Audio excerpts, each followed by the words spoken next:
Parole de Dieu quotidienne.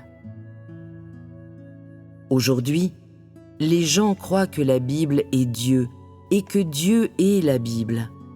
Ainsi, ils croient aussi que toutes les paroles de la Bible sont les seules paroles de Dieu et qu'elles ont toutes été prononcées par Dieu.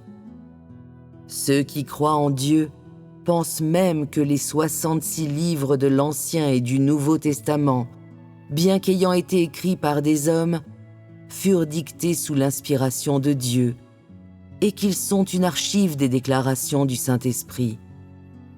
Cela est une compréhension erronée des hommes et n'est pas complètement en accord avec les faits.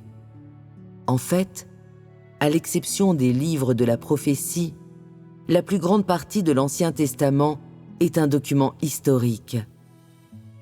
Certaines des épîtres du Nouveau Testament proviennent de l'expérience des gens et certaines viennent de l'éclairage du Saint-Esprit. Les épîtres pauliniennes, par exemple, sont nées du travail d'un homme. Elles sont toutes le résultat de l'éclairage du Saint-Esprit. Elles ont été écrites pour les églises et elles étaient des paroles d'exhortation et d'encouragement pour les frères et sœurs des églises.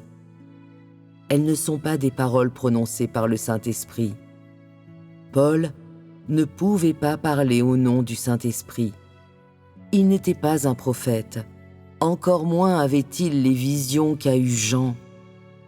Ces épîtres furent écrites pour les églises d'Éphèse, de Philadelphie, de Galatie et pour d'autres églises.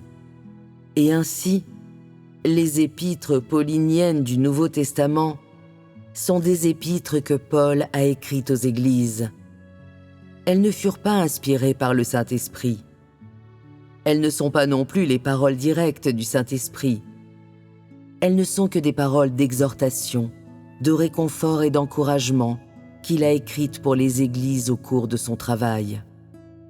Ainsi, elles sont une archive d'une grande partie de l'œuvre de Paul. Elles ont été écrites pour tous ceux qui sont frères et sœurs dans le Seigneur, pour que les frères et sœurs des églises de l'époque suivent ses conseils et se conforment à la voie du repentir du Seigneur Jésus. Paul n'a pas dit que tous les membres des églises, celles de son temps et celles de l'avenir, devaient manger et boire ce qu'il écrivait, ni que toutes ces paroles venaient de Dieu. Selon les circonstances de l'Église à ce moment-là, il a simplement communié avec les frères et les sœurs et les a exhortés. Il a inspiré leur foi et il a simplement prêché ou rappelé aux gens et les a exhortés. Ces paroles étaient fondées sur le fardeau qu'il portait sur son cœur et il a soutenu le peuple par ses paroles. Il a fait le travail d'un apôtre des églises de son temps. Il était un travailleur utilisé par le Seigneur Jésus et donc il doit prendre la responsabilité des églises et doit entreprendre le travail des églises.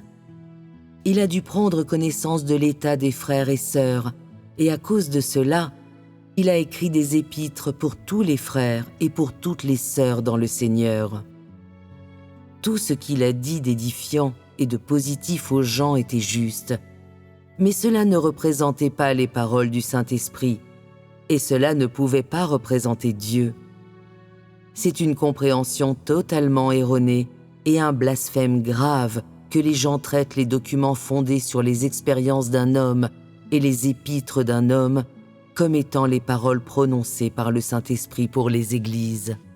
Cela est particulièrement vrai en ce qui concerne les épîtres que Paul a écrites aux églises, car ces épîtres ont été écrites pour les frères et sœurs en fonction des circonstances et de la situation de chaque église à l'époque, pour exhorter les frères et sœurs dans le Seigneur, afin qu'ils puissent recevoir la grâce du Seigneur Jésus.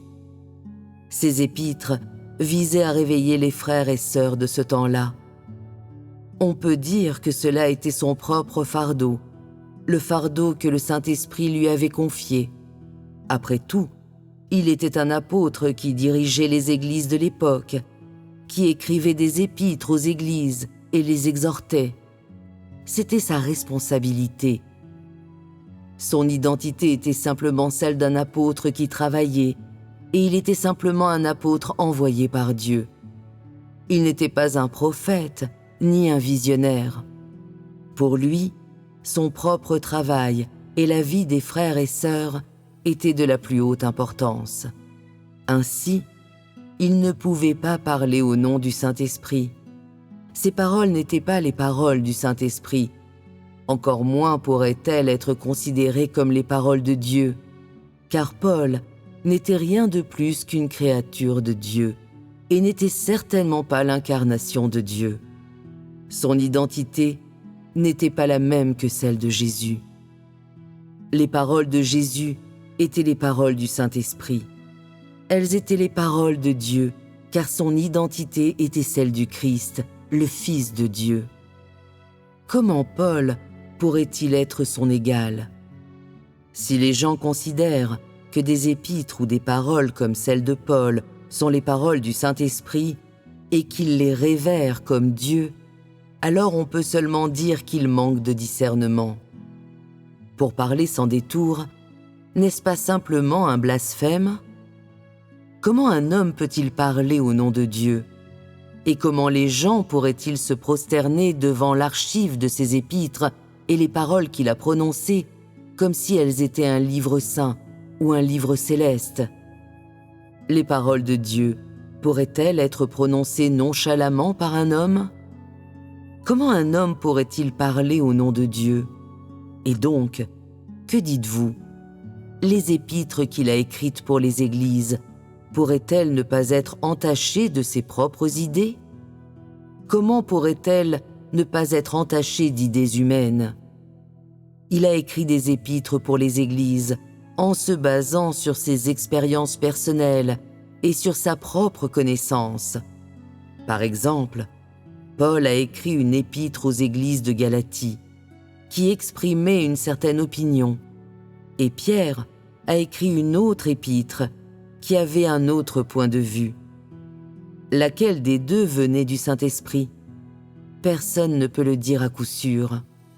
Ainsi, on peut dire que les deux étaient responsables des églises, mais leurs lettres représentent leur stature, elles représentent leur approvisionnement et leur soutien pour les frères et sœurs, ainsi que leur responsabilité envers les églises, et elles ne représentent que le travail humain.